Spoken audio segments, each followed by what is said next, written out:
Good, because I'm not gonna base this off of, hey, this character's D tier, this character's A tier. No, I'm just gonna give you what I think, if you want to pick up the character, what's gonna be the end result.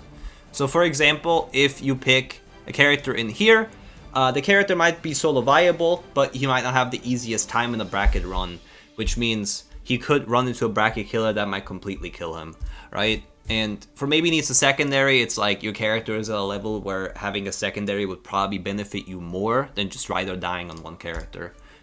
Super viable, that the basic meaning of super viable means you can pick this character, you can have an easy time playing him, and you're going to have a great time. You can usually win tournaments off of like any run or consistently make top 8 no matter what. And the best characters in the game are just those that stand out a bit more than the rest. Not gonna make this too long. I'm not gonna go too in detail on every character. I think at this point the meta for Strive has been established enough where you don't really have to explain a year long while a character is strong. So I'm just gonna go over who I think are currently the best characters in the game, and they stand out a bit more than the rest, which is to me Mei,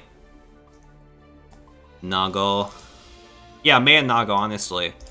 I think those two characters are currently the best in the game, despite Nago having a hard counter into Zato.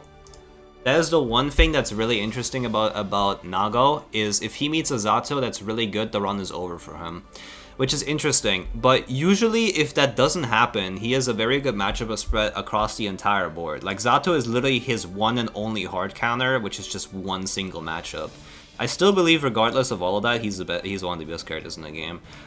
Mei doesn't lose any matchups. I think Mei loses like 1 or 2, but not a lot either. Geo is next to me. I don't even know where Geo exactly is in the tier list. I'll probably put her like anywhere between top 5. It fluctuates. For me, I think she's really strong, for the sole reason that she's consistent, which is something super important in this game. Her combo consistency, even at the optimal level now, after a while, I've gotten used to it, and she is consistent. She doesn't lose a single fucking matchup. She wins against more than half the fucking cast. She wins against the characters that most people are worried about. Like, she does really well against Nago, she does really well against Ramlefall, she does really well against Zato. Like, she does well against several characters that usually you would be worried about and be like, oh fuck, I gotta play against this. For me, it's like, alright, it's just another matchup I have to fight. There's nothing really like crazy about her that's like a genuine weakness that she has. She's just good all across the board. After that, I'll probably put Soul, and then I think that's it. I think those characters stick out more than the others, I would say, just from my general gut feeling. This can be thrown around wherever you want it to be, but yeah, Soul's only weakness is that he's close quarter, which means he's not gonna have the easiest time in the world against Nago, but you know. Leo maybe can go there. I don't think Leo's that great. I really don't think so. I think Leo's good though, but he doesn't belong on here. Okay, let's go for the super viable list. I think Ram is super viable. Leo, Zato. Can you talk about Soul just a little? Soul has always been good ever since the very start of the game, but what makes Soul really stand out, despite only being good at close corner, he did it the best out of everyone. Like, he did it really, really fucking well out of every other character, and that's what made him really strong. That's what made him insanely strong, and he's still really strong at that. He struggles against Nago because you can't always approach him, and he struggles against spacing, but other than that, he has more damage than every other character besides Mei. He has insane fucking damage. He has like so many good buttons. He's one of the only characters, if not the only character, as a frame free button that actively combos. Like, Chip has a frame free button, but like 5k is frame free and it combos into everything. You get a frame free anti-air on top of like 170 damage for it, and you push them into the corner. So now, super viable, I put these 3 in for now. Zato, I don't think is a surprise to anybody and why he's strong. I think Zato is a really strong character with massive potential. He just has a couple of weaknesses on top of it to make it viable or fair overall. Yeah, like, you can get rid of Eddie very easily, but he has so many like good oppressive tools to keep you away. It's very, very good. Ramlefall has been very good since the start of the game, but she got buffed in the last patch. Not the Happy Chaos patch, but the patch before that, the October patch, which made her somewhat better. I think Leo's good. Leo's stuff got more reactable, but other than that, he's pretty good. Oh yeah, Happy Chaos, I have no clue, by the way. Happy Chaos, I have no clue. I think Happy Chaos is too early to tell. Like you don't know anything about him. We don't know how much damage he's gonna do optimally. We don't know like who he does really well against. I know he struggles against Geo, for sure, because of multi-hits. He gets completely fucked by that. And Rambleful also didn't look that crazy either, but besides that I haven't seen much. Like he's very, very new. I'm just gonna put characters where I think they belong. I think Kai's really fucking good. Right now, Kai got really strong. Like I was not a Kai believer up until a long time ago, but I think he's really fucking strong. Like now. Over time, he's gotten better. Like, the Fireball buff was so fucking big for him, I feel like. Like, you can actually genuinely keep people away now without getting punished for everything. I think Anji maybe needs a secondary. Maybe. I think, like, the only time I've seen Anji do really well is in fucking Asia. And Gio's been doing really well with him, but, like, I don't know. Maybe you do need a secondary. Maybe he does. Maybe Goat Lewis does too. Maybe. I had this discussion a while ago with Mystic and with Pinhead, who are both playing Axel, and Mystic genuinely believes he needs a secondary. I think he's okay-ish, or he might not need one. But I can see the argument. Same with Goat Lewis. I think Goat Lewis is fine too, but like for these three characters, maybe a secondary would benefit them in the long run. Like to consistently win in tournaments, I don't think it's a bad choice if you pick up a secondary for matchups that you struggle with. Like, for Goat Lewis, Zato and Chip are just horrible. And like, Axel isn't also the greatest, but Axel is I think fine from what I've seen from Smoyp. Like you can at least play the matchup. Anji just has problems. I don't know.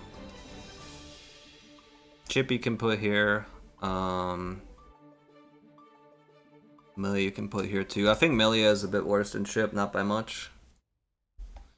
Faust, I don't know where to go. Faust, I do not fucking know, bro. I have no idea. I think Faust is good.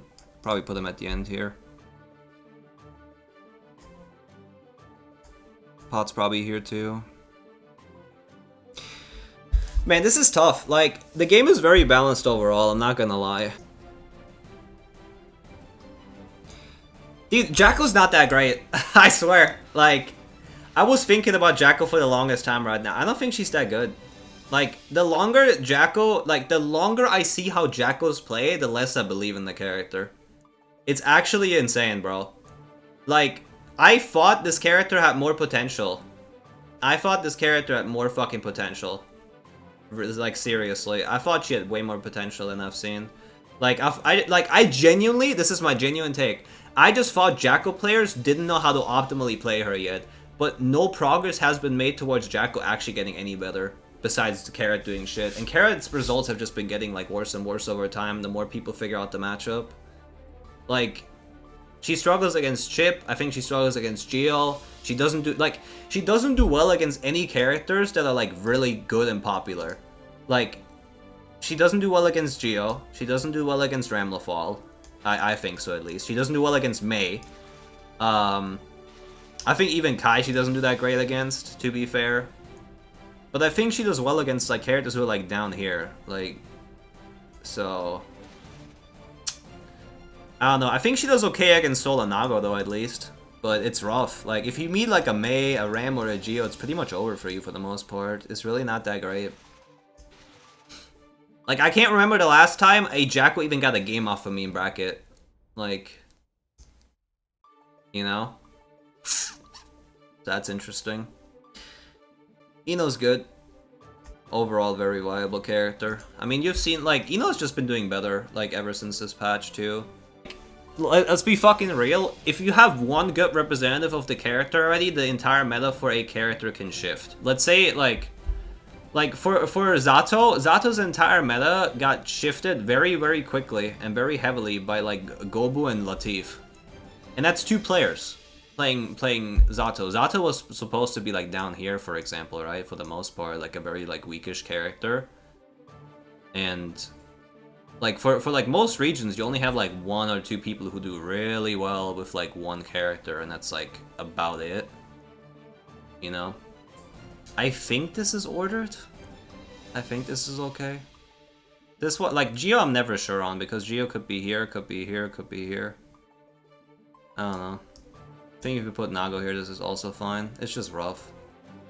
Like, my estimation of Geo is very hard, because I play the character the most, so I also have the biggest bias, obviously, right? I think Jacko needs a secondary personally, maybe mainly for rushdowns. I can see it. I can see it.